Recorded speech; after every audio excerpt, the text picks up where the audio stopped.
partner and I got a breaking and entering call late one Friday night. I'd never responded to a call like that before, but it sounded serious. A young woman was home alone and heard footsteps downstairs, but when she was on the 911 call, the call was cut before she could give her location in the house. We arrived to the home and entered through the front door, which was left unlocked, which later proved to be how the break-in occurred. Both of us shouted police with our guns drawn, expecting the suspect to be armed. We called out for Anna, that was the homeowner's name. Anna never called back to us. We knew she must have been scared and didn't want to give away her position to the intruder. We checked the whole first floor, which was small and quick. There didn't appear to be a basement. A door shutting upstairs drew my partner and I's attention. I led the way upstairs. All the doors had been shut, so I couldn't really tell which door I had just heard. I told my partner to check that one while I checked this one. I turned the doorknob and kicked the door open, immediately lifting my gun into the air. It was a dark, empty room. I heard breathing in this room, though. It sounded like a woman's breathing. I looked at the closet door, which was slid slightly open, and I saw half a face, mostly someone's eye, peeking through the opening. Resting assured it was Anna, I lowered my gun and said, "Anna, it's okay, you can come out." But she didn't, and the breathing quieted. Then my partner in the next room over called, "Jason, I found her." My feeling in that room suddenly went from at ease to ready to throw up. I raised my gun again and yelled, "Come out of the closet." They did not obey, so I called my partner into the room. He turned on the light and we opened the closet together to see this disheveled, drugged-out woman holding one of Anna's kitchen knives. With 2 guns pointed at her, she dropped the knife and we brought her into the precinct. Thank God I was stationed in a safer area of town the next year, and I haven't gotten any breaking and entering calls since then.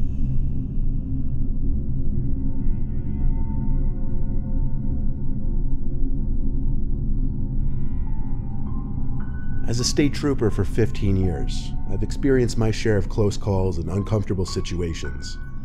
This happened over a decade ago when I was still relatively new to the job. I was on night patrol on an interstate about 2:30 a.m. I usually had my car parked near a bush to hide myself from view from oncoming speeding cars, but at this hour I didn't really try to hide too much. I was moving my car and pulled into a gas station that sat on the side of the interstate. It was closed, not because it was late, but rather it was temporarily out of service. I noticed 2 cars parked in the lot next to each other.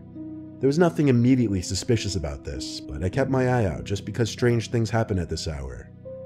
I parked my car in a way that I could watch the interstate as well as these 2 parked cars. I realized that I didn't see anyone in either of those cars though. Now this was quite suspicious. The station was closed and there were no workers here. I exited my car with my hands on my belt and approached the 2 cars. I tapped on the windows for the both of them. Nobody in either of them, as I suspected. I began to walk around the lot as the occasional car zipped down the interstate. I went up to the glass of the closed gas station and knocked on it. I turned around, dumbfounded. Whose cars were these? Just as I imagined they could be in the woods somewhere, I heard someone running from around the building and ask for my help. He was some young 20-something-year-old man, like me at the time. He said his car wouldn't start and needed help. Now, I told him right away that I was no mechanic and that he'd need to call a towing company, but he practically begged me to just check under the hood for a second. He ran to his driver's side and popped the hood. I looked under the hood with him, not really knowing what to look for because I wasn't much of a car guy at the time. I asked if his battery died, and when I looked at him, I took note that he was looking around very oddly. He replied, "I don't think so." I then looked at the car parked next to him. "Whose car is that?" I asked him. He said he didn't know. He simply parked there to see if there was a porta potty in the back or something. I was reading through this kid's bullshit. Something was up here. As I looked back at the guy from the 2 cars, I saw him looking back at something or someone. I turned and saw another guy approaching me with a knife in his hand. I unholstered my gun and aimed it at him. He dropped the knife and put his hands up. They both did. I immediately called for backup while keeping the 2 at gunpoint. I cuffed the one who was holding the knife and placed him in the back of my car, and then grabbed the second pair from my glove box and cuffed the second guy. When backup arrived, I went to the back of the gas station where the first guy had originally approached me from. What I found there still holds up to be the most disturbing thing I'd ever seen in all of my years as a trooper. There were 2 fresh, dead bodies wrapped in garbage bags, cut up in 2 pieces each to fit in the bags. Along with them was also a shovel sitting on the concrete by the woods. The 2 were planning on burying the bodies somewhere in the woods off the interstate, and it seemed they were in a hurry. These 2 were a couple of the dumbest people I had ever interacted with, being that out of anywhere in the state, they chose to bury 2 bodies off an interstate behind a gas station. Going to sleep at night knowing you almost had your throat slit by somebody on the job messes with you, and I didn't get much sleep for a while.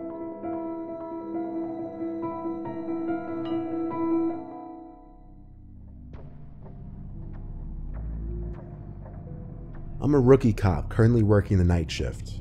I'm just a normal patrol officer conducting traffic stops and responding to basic 911 calls. 2 nights in a row last week, I was called to the same house. Dispatch had called me to check out the house as someone had dialed 911 and hung up. The house was a couple miles from me, in my patrol zone. I arrived to the house quickly and turned up the dirt driveway through the trees onto the property. The house was dark, no lights on, no cars, nothing. I parked my squad car on the far right side of the property and went to the front door, taking note that all the windows were properly shut. I knocked on the door and no answer. The door was also locked. For my immediate guess, the place was abandoned, for years by the looks of it. I called to dispatch that the place was abandoned and nobody was there. Then I left. The next night I was working the same shift, and around a similar time, I got a call from dispatch that there was another 911 call from the same house. Only this time, someone could be heard crying on the other end before the call ended. I was asked to check out the house again. This time I was a little further away, but still the drive wasn't too bad. I pulled up the dirt driveway again onto the property, and again, no lights, no cars. I approached the front door again, and this time it was left cracked open. I knocked on the door while holding the doorknob to prevent the door from pushing open. No answer. I called to dispatch that I would be entering the house, which I was cleared to do since the crying over the line implied an urgent situation inside the house. I drew my gun and entered the house. I tried to find a light switch without luck. I had my gun in one hand and now my flashlight in the other. The house was mostly silent, besides the sound coming from behind a closed door. It was the basement door. I called to dispatch for backup in a whisper. The sound coming from down in that basement was a tone, like a dial tone of a phone. I started walking down the stairs as quietly as possible. I got to the bottom and followed the noise of the dial tone to an old, early 2000s style landline speakerphone. The phone was off the hook, and it was playing the dial tone on speakerphone.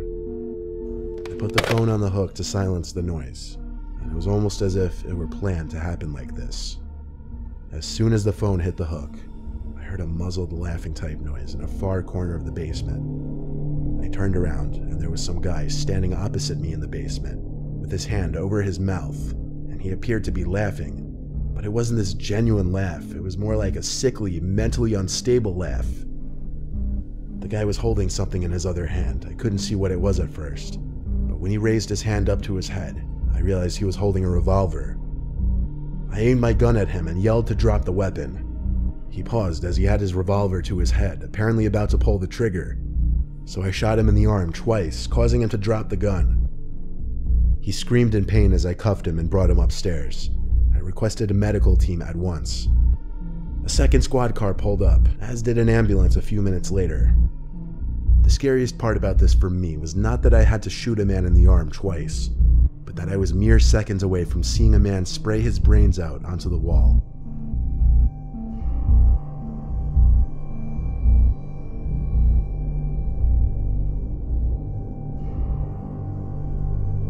My partner and I got a radio call of a welfare check, which is just a check on the welfare of a person.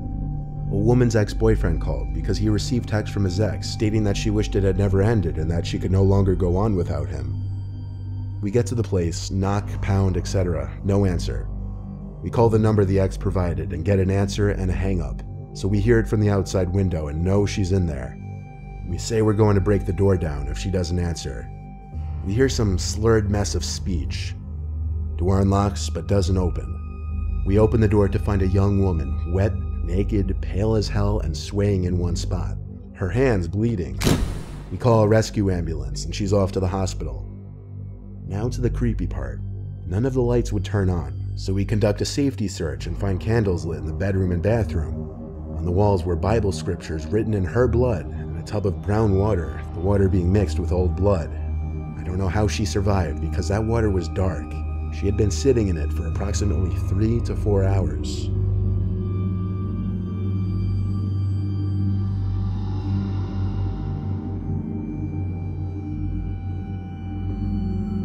Before getting transferred to a different county, I used to work as a police officer in Burlington, New Jersey. Burlington is not a safe place. They say that crime there is 88% higher than the rest of Jersey. And having worked there for a year, I got to learn that firsthand.